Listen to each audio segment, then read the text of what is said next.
La voix est un vecteur très très fort pour passer les émotions, pour passer les idées. Donc c'est vraiment essentiel de la travailler.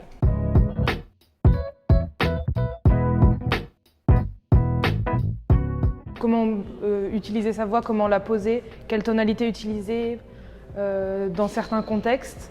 Si jamais tu énonces quelque chose de compliqué, si jamais tu dis une consigne rapidement pour tout le monde. Comment se préparer avant de rentrer en classe, diminuer le stress. Le deuxième module, c'est partir d'un savoir-être pour arriver à un savoir-faire. Donc par exemple, ils ont fait un pitch sur comment se présenter face à une classe le premier jour.